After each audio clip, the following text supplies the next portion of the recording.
দর্শক স্বাগত অ্যানোনটেক্স মতিঝিল থেকে অনুষ্ঠানে আপনাদের সাথে আছে আমি জান্নাতুন নাইম। আজকে আমরা আলোচনা করব সমসাময়িক অর্থনীতি এবং বাজেট ভাবনা নিয়ে, এবং কথা বলতে স্টুডিওতে আছেন আমার সহকর্মী বিজনেস এডিটর জনাব ফারুক মেহেদি। মেহেদি, আপনাকে স্বাগত আমাদের সাথে যোগ দেওয়ার জন্য।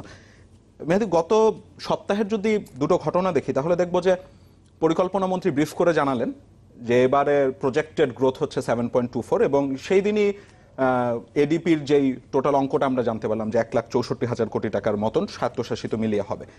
তো গেল বছরে এডিপিতে একটি বড় রকম লক্ষ্যমাত্রা ছিল, আমরা 9 মাস শেষে অগ্রগতি আপনিও জানেন 52% মতন। তারপরে এরকম বড় গ্রো একটা এডিপি দেয়া হয় এবং প্রতি বছর আমরা দেখি যে একেবারে শেষের দিকে এসে পুশ করে মনে হয় যেন কাজগুলো করে ফেলার একটা প্রবণতা। আপনার অভিজ্ঞতা আসলে কি বলে যে এটা কি কাজের মান কিছুটা খারাপ করে দেয় না? ধন্যবাদ আপনাকে। প্রথমে আমি যেটা বলবো যে আপনি জানেন যে বাজেট একটা রাজনৈতিক দলিল। আসলে সরকার একটি গণতান্ত্রিক সরকার বা রাজনৈতিক সরকার সবসময় চায় যে একটা পপুলার বাজেট দেওয়ার জন্য, যার মধ্য দিয়ে আসলে বেশিরভাগ মানুষকে খুশি করার এক ধরনের প্রবণতা থাকে। তো আপনি জানেন যে সামনে কিন্তু নির্বাচন আছে।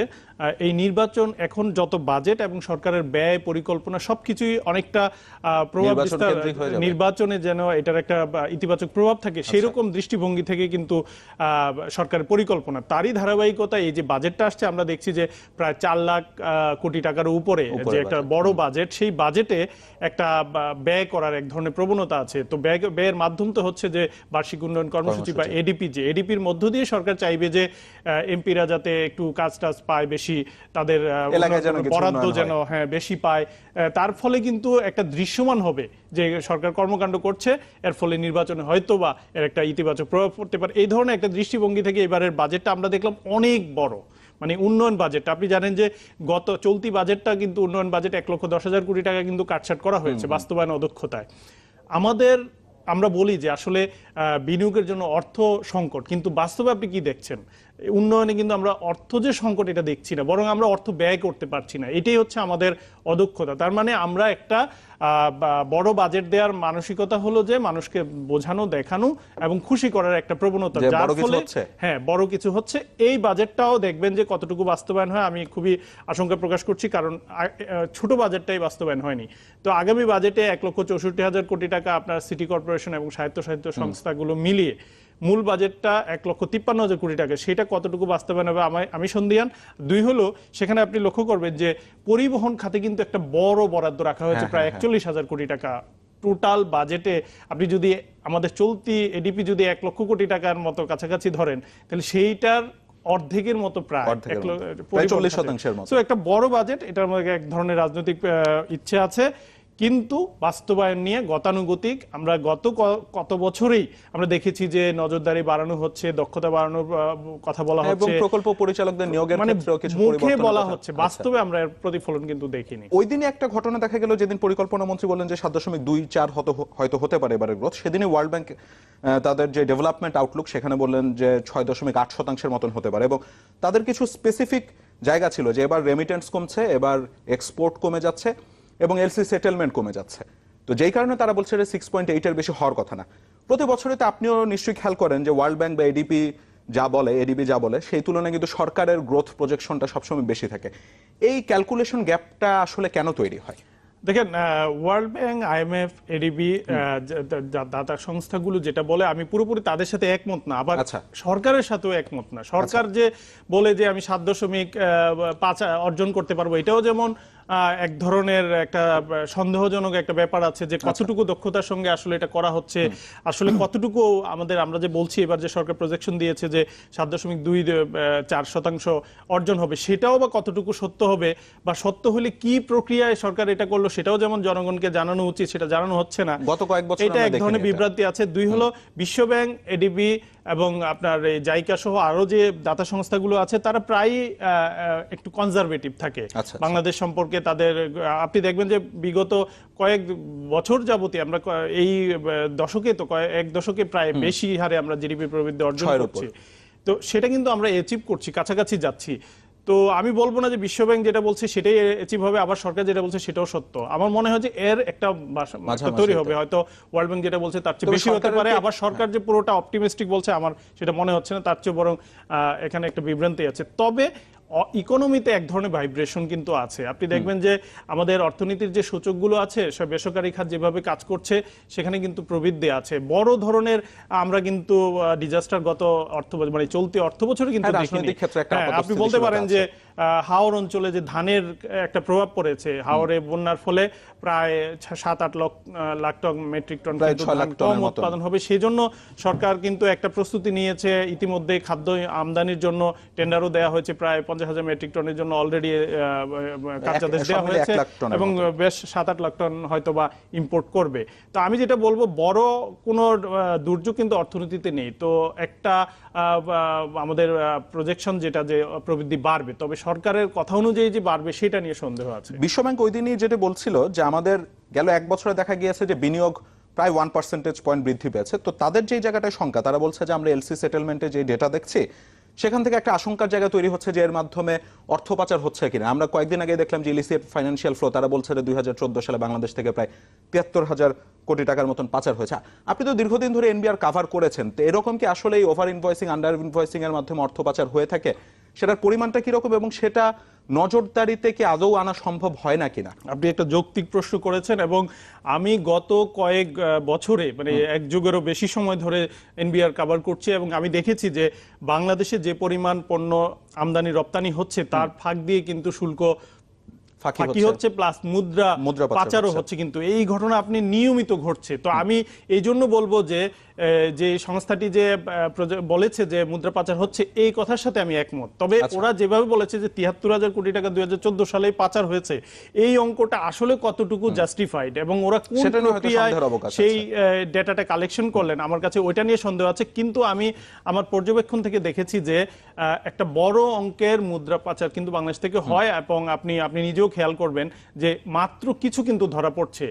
আমাদের বন্দরে অবকাঠামো উন্নয়ন হয়েছে, আমাদের প্রত্যেকটা সংস্থা, বন্দর কর্তৃপক্ষ বলেন, কাস্টমস বলেন, কাস্টম ইন্টেলিজেন্স বলেন, সব সংস্থা কিন্তু এখানে কাজ করছে। তারপরেও কিন্তু সব যে আসলে ধরা পড়ছে তা না। দুই একটা হয়তো ইনফরমেশনের ভিত্তিতে আমরা কাস্টম ইন্টেলিজেন্সকে ধরতে দেখি এবং পরেই কিন্তু আমরা বুঝতে পারি যে এক ধরনের মুদ্রা পাচার কিন্তু হয়ে থাকে। তো এই জায়গাটাতে আমি মনে করি যে আরো বেশি নজরদারি প্রয়োজন। মুদ্রা পাচার ঠেকাতেই হবে। এই পণ্য রপ্তানি এবং আমদানির মধ্য দিয়ে না, শুধু আরো নানা উপায়েও কিন্তু মুদ্রা পাচার হচ্ছে এবং সেটা এই পর্যায়ে যদি আমরা একটা ছোট বিরতি নিয়ে আবার আলোচনা আসি। দর্শক, অ্যানোনটেক্স মতিঝিল থেকে অনুষ্ঠান একটা ছোট বিরতি নিতে হচ্ছে, আমাদের সাথেই থাকবেন।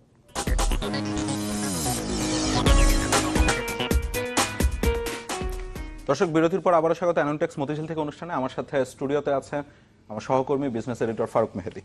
মেহেদী, বিরতির আগে আপনার সাথে কথা হচ্ছিল প্রবৃদ্ধি নিয়ে, বেশ কিছু কথা হয়েছিল এবং সরকার কিন্তু এবারে আমরা যেটা দেখতে পাচ্ছি যে নতুন অর্থ বছরের বাজেটে হয়তো 7.5% গ্রোথের একটা প্রজেকশন তারা করছে এবং সেই সাথে তারা বলছে যে মূল্যস্ফীতিও নিয়ন্ত্রণে রাখবে।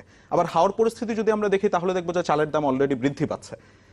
তো আমরা তো জানি যে অর্থনীতির সহজ হিসাবে যখন আমার ভোগবিলাস বাড়বে তখন আসলে গ্রোথটা বাড়বে, মানে এই দুটোকে একটু কন্ট্রাডিক্টরি হয়ে যাচ্ছে না?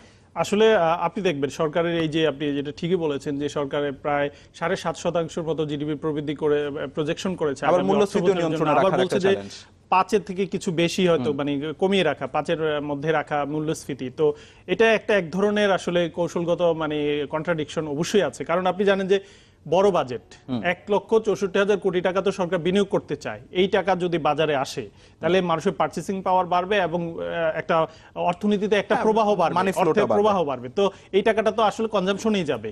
কনজাম্পশন গেলে পরে পণ্য মূল্য স্বাভাবিকভাবে এটার একটা প্রভাব বিস্তার করবে এবং স্বাভাবিকভাবেই মূল্যস্ফীতি বাড়বে। তো আপনি যদি বলছেন যে বিনিয়োগ বাড়াবেন, বিনিয়োগ বাড়িয়ে তো আপনি জিডিপির প্রবৃদ্ধি বাড়াবেন, প্রবৃদ্ধি বাড়ালে মূল্যস্ফীতি আবার একেবারে কনজারভেটিভ অবস্থায় রাখবেন সেটাও সম্ভব না। তো আমার কাছে মনে হয় মূল্যস্ফীতি অবশ্যই কিছুটা বাড়বে। কারণ হচ্ছে আপনি যদি ওই টাকা পুরো খরচ করতে চান, বিনিয়োগ করতে চান, প্রবৃদ্ধি উপরে নিয়ে যেতে চান, তো আমি অবশ্যই বলবো সরকার এই ক্ষেত্রে কিছুটা কশাস ছিল, কনজারভেটিভ ছিল, তাও তো হয়তো হতে পারে। আমরা রিসেন্ট টাইমে দেখেছি যে সরকারের খাদ্য নিরাপত্তা নিয়ে কিন্তু একটা সংকট তৈরি হয়েছে। তার কারণ হচ্ছে যে আপনিও তো জানেন যে চলতি বছর 8 লাখ টন চাল এবং 7 লাখ টন ধান সংগ্রহের একটা লক্ষ্যমাত্রা সরকার নির্ধারণ করেছে এবং তারা কিনতে যাচ্ছে 34 টাকা দরে, যেখানে বাজারে যদি মিল মালিকরা বিক্রি করেন 44 থেকে 45 টাকা দরে বিক্রি করতে পারেন। তো গত সোমবার পর্যন্ত যেটা আপডেট জানা যাচ্ছে যে এই যে 8 লাখ টন চাল তারা সংগ্রহের লক্ষ্যমাত্রা নির্ধারণ করেছে, সোমবার পর্যন্ত চুক্তি হয়েছে মাত্র 3000 টন চাল সংগ্রহের, যদিও মে মাসের মধ্যেই সব ধরনের চুক্তি হয়ে যাবার কথা ছিল। সরকার যদি মজুদ দেখি তাহলে দেখবো যে গেল 6 বছরের মধ্যে সর্বনিম্ন সোমবার পর্যন্ত গুদামে মজুদ ছিল 2.5 লাখ টন, গেল বছর ঠিক একই সময় ছিল 6.5 লাখ টন। হাওয়ার পরিস্থিতি তো খুব স্বাভাবিক, আপনি বলছিলেন যে প্রায় 6 থেকে 7 লাখ টনের মতন একটা ঘাটতি হয়তো হতে পারে বোরোর। তো এই সার্বিক অবস্থাটা নিয়ে কি বাংলাদেশ একটা সংকটময় পরিস্থিতির দিকে এগিয়ে যাচ্ছে? মূল্যস্ফীতি কি একটাকে আবার ট্রিগার করবে না? আমি সেটাই বলছিলাম যে মূল্যস্ফীতি কিন্তু একটা বাড়বে। এক হচ্ছে যে আপনার মানি প্রবাহ যখন বাড়বে স্বাভাবিকভাবে মানুষের ভোগ প্রবণতা বাড়বে, ভোগ প্রবণতা বাড়লে তো স্বাভাবিকভাবে পণ্য মূল্য বাড়বে এবং খাদ্য সংকট কি তৈরি হতে পারে? হ্যাঁ, খাদ্য সংকট যেটা বলছেন যে 6 লাখ টন আমার এদিক থেকে ঘাটতি। আবার আমার হচ্ছে যে যদি সরকার যথাসময়ে বাজারে সরবরাহ না দিতে পারে, বিদেশ থেকে আমদানি না করতে পারে, তাহলে এই ঘাটতিটা তো থাকছে। দুই হলো সরকার যে দাম চাল এবং ধানের যে দাম নির্ধারণ করে দিয়েছে, আপনি ঠিকই বলেছেন যে এখনো অনেক চুক্তি হয়নি। কেন হবে? কারণ ওরা যারা মিল মালিক আছে তারা দেখছে যে চালের দাম হু হু করে বাড়ছে, লাগামহীন বাড়ছে। আপনি গত কয়েকদিনে যদি আপনি দেখেন যে চালের দাম অনেক বেড়ে গিয়েছে, তো এই বেড়ে যাওয়া তো একদিকে মূল্যস্ফীতির উপর প্রভাব পড়ছে, অন্যদিকে হচ্ছে কেন ওরা কম দামে চাল এবং ধান বিক্রি করবে। আমি মনে করি যে সরকারের এই বিষয়ে দ্রুত এই বিষয়ে একটা সিদ্ধান্ত আসা উচিত, যদি বাজারকে স্বাভাবিক রাখতে হয়। আর বাজার ব্যবস্থাপনায় এক ধরনের নজরদারি, আমরা বহু সময়ে সরকার বলছে, বিভিন্ন স্টেক হোল্ডাররা বলছে যে বাজারে আসলে নজরদারি বাড়াতে হবে, কিন্তু কি উপায়ে নজরদারিটা করা সম্ভব এবং সরকারের মেশিনারি কিভাবে কাজ করবে এ ব্যাপারে আসলে যথাযথ কার্যকর পদক্ষেপ কিন্তু আমরা সরকারের দিক থেকে দেখি। খাদ্য মন্ত্রণালয় কিন্তু বারবার বলছে যে আমরা এই যে 34 টাকা দর নির্ধারণ করে দিয়েছি তার চেয়ে বেশি দামে আমরা চাল কিনবো না। তো এরকম একটা যখন স্ট্যাগন্যান্ট পজিশন, অর্থাৎ আমি রিজিড থাকছি যে আমি এর চেয়ে উপরে কিনবো না, এবং মিল মালিকরা বলছে যে আমরাও তো বিক্রি করবো না কারণ আমার ক্ষতি হয়ে যাবে, এখান থেকে কোনো সমাধান আসলেই বের হওয়া সম্ভব বলে? দুইটা পদ্ধতি আপনি ধরেন, একদিকে হচ্ছে ডিমান্ড সাপ্লাই এর ব্যাপার, যেখানে প্রাইস ইকুইলিব্রিয়াম হবে, যেখানে ভারসাম্য হবে ডিমান্ড সাপ্লাইয়ের উপর। সেই জায়গায় যেহেতু আমার ঘাটতি আছে, বাজারে এক ধরনের শর্টেজ, ওরা বলছে সরকার যেহেতু বলতে পারতেছে না যে আসলে কোথাও মানে ঘাটতি নাই, বাজারটাকে ঠিক করতে পারতেছে না, তো আমার মনে হয় যে এখানে একটা আলোচনা করে অবশ্যই এ ব্যাপারে একটা সিদ্ধান্ত আসতে হবে। হয় দাম বাড়াইতে হবে অথবা আপনার বাজারকে ঠিক রাখতে হবে। আপনি যদি মনে করেন যে বাজার ডিস্টর্টেড হচ্ছে বা কেউ কোনো সিন্ডিকেট কাজ করছে, আমার মনে হয় না যে সিন্ডিকেট, অবশ্যই একটা সিন্ডিকেট আছে, কিন্তু বাজার তো সেভাবে সরকার কাজ করতে পারতেছে না এবং সে জায়গায় কোনো নজরদারি করতে পারতেছে না। পাশাপাশি দাম নির্ধারণও এক ধরনের মানে দরকার পদক্ষেপ নিতে হবে। কিন্তু আমরা যেটা দেখেছি যে এবার তো সরকার সম্মত 8 লাখ টন চাল আমদানির একটা পরিকল্পনা করছে। ভিয়েতনামের সাথে আমাদের গেল ডিসেম্বর অবশ্য চুক্তির মেয়াদ শেষ হয়ে গেছে, যেটা 5 বছর বাড়ানোর পরিকল্পনা আছে। তবে এই যে চাল আমদানির, এটা সরকার চাচ্ছে যে তারা নিজেরাই করুক, বেসরকারি খাতে দিতে যাচ্ছে না, এবং বেসরকারি খাত যদি আবার চাল আমদানি করতে চায় তাদেরকে শুল্ক দিতে হবে। তার একটা দাবিও জানানো হয়েছে, খাদ্য মন্ত্রণালয় থেকে কৃষি মন্ত্রণালয়তে গিয়েছে, যে আমরা চাচ্ছি যে বেসরকারি খাত থেকে যেন শুল্ক তুলে দেওয়া হোক। এই শুল্ক তুলে দিয়ে বেসরকারি খাতের মাধ্যমে চাল আমদানির ব্যাপারটাকে আপনি কিভাবে দেখেন? এটা কি করা উচিত হবে কি হবে না? না দেখেন, বাজারকে আলটিমেটলি সরকারের কাজ তো আসলে ট্রেড করা না, সরকারের কাজ বাজারকে নমনীয় রাখা। তো বাজার নমনীয় রাখতে হলে সরকারকে যথাযথ সিদ্ধান্ত নিতে হবে। এখানে একটা কথা আছে, যেমন ধরুন আপনি শুল্ক উঠিয়ে দিলে বাজার সমাধান হয়ে যাবে তা না, কিন্তু আমরা বিগত দিনে দেখেছি নানান রকম যে এসেনশিয়াল কমোডিটিজ আছে, আপনি দেখবেন মোস্ট অফ দ্য এসেনশিয়াল কমোডিটিজে কোনো কিন্তু ডিউটি নেই। এটা নানান দাবির প্রেক্ষিতে বাজারে যখন দামটা বাড়তে থাকে তখনই স্টেক হোল্ডাররা দাবি করে সেটা কমিয়ে আনা হয়, কিন্তু বাজারে আমরা কি দেখি? বাজারে কিন্তু বাস্তবে তার প্রভাব দেখি না খুব একটা, কিন্তু শুল্ক কিন্তু সরকার হারায়। তো এইরকম একটা দাবি কিন্তু আসছে যে শুল্ক কমিয়ে চাল আমদানিকে নমনীয় করা।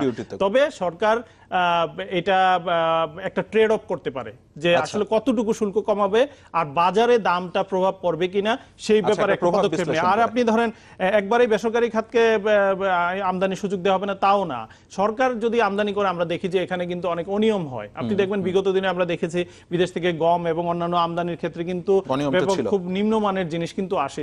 সেই জিনিসগুলো যেহেতু সরকার মেনটেন করতে পারে না, বেসরকারি খাত এখানে আসলে শুধু একটা স্টেক হোল্ডার, বেসরকারি খাত নানাভাবে কিন্তু অর্থনীতিতে ভূমিকা রাখে। এই পর্যায়ে আমরা আরেকটা যদি ছোট বিরতি নিয়ে আসি। দর্শক, অ্যানোনটেক্স মতিঝিল থেকে অনুষ্ঠান আরেকটা বিরতি নিতে হচ্ছে, আমাদের সাথেই থাকবেন।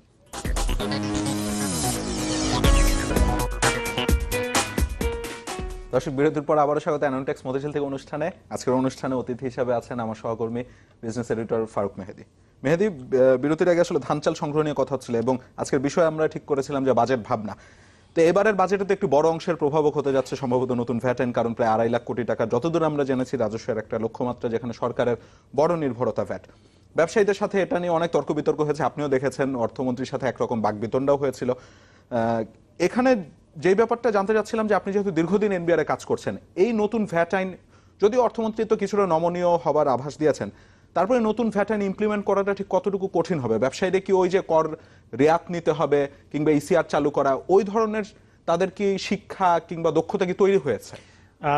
ভ্যাট নিয়ে আপনি নিজেই বলছিলেন যে ব্যাপক ডিবেট হচ্ছে, আলোচনা হচ্ছে, মানে বলা যায় যে সরকার ব্যবসায়ী মুখোমুখি অবস্থা। তারপরে একটা ফ্লেক্সিবল অবস্থা কিন্তু আমরা তৈরি হচ্ছে দেখছি। আমার প্রধানমন্ত্রীর সঙ্গে কিন্তু বৈঠক করেছেন অর্থ মন্ত্রণালয় এবং বাণিজ্য মন্ত্রণালয় সহ এনবিআর এর লোকজন, এবং যতটুকু জেনেছি যে প্রধানমন্ত্রীও কিছুটা নমনীয়, এবং এটা এখনই সিদ্ধান্ত না নিয়ে একটা দায়িত্ব দেওয়া হয়েছে বাণিজ্য মন্ত্রীকে এ ব্যাপারে আলোচনা করে একটা সিদ্ধান্তে আসার জন্য। তবে যেটা মনে হয় যে নতুন কি বলবেন, আপনাকে কিছু একটা শুরু করতে হবে। আমরা গত কয়েক বছরই দেখেছি যে এই ভ্যাট আইন বাস্তবায়নের ব্যাপারে পদক্ষেপ নেওয়া হচ্ছে, এবং গত অর্থ বছরে এটা কিন্তু বাস্তবায়ন করার কথা ছিল। পরবর্তীতে দাবির প্রেক্ষিতে এটাকে পিছিয়ে দেওয়া হয়, এই বছর থেকে একটা লক্ষ্যমাত্রা ঠিক করা হয় যে বাস্তবায়ন করা হবে। কিন্তু আমরা এবারও দেখছি যে ব্যাপক প্রতিবাদ এবং আপত্তি হচ্ছে। তো আমি যেটা মনে করি যে নতুন জিনিসে আপত্তি থাকবে, সমালোচনা থাকবে, তার মধ্য দিয়ে একটা ভালো জিনিস হবে। আমার যতটুকু ধারণা, আমি যতটুকু কথা বলেছি, জেনেছি যে একটা ভালো জিনিস কিন্তু শুরু হচ্ছে। এখন ভালো জিনিস শুরু হইতে গেলে যে প্রবলেমগুলো আছে এগুলো হয়তো আলোচনার মাধ্যমে সমাধান করা যায়, এবং সেটা 15% রাখা হবে নাকি 13% করা হবে, 12%, 10%, 8%, এটা একটা আলোচনার বিষয়। যে প্রথম বছরে এটাকে আরো টাফ না করে হয়তো একটু ফ্লেক্সিবল করে 8-10, কিন্তু এখানে একটা ব্যাপার আছে, আপনি যে বড় বাজেট দিতে যাচ্ছেন 4 লাখ কোটি টাকার উপরে বাজেট, সেই বাজেটের টাকা কোথা থেকে আসবে? একটা বড় অংশ তো ভ্যাট থেকে আসবে।